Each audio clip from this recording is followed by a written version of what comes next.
yang ada di Kota Probolinggo sudah ditetapkan menjadi warisan budaya tak berbenda di Indonesia yang diadakan pada tanggal 13-16 Agustus.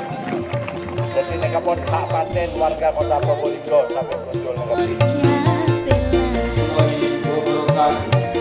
ngiring satu jenah masyarakat Cibodemol arang sarang ngolakin kerapon sampai berujul sebagai kota Probolinggo. Sebekal elaksanakan tanggal 20 Oktober tahun 2019. Cek kalau pagi satu jenah tantretan sebeda. Wassalamualaikum warahmatullahi wabarakatuh.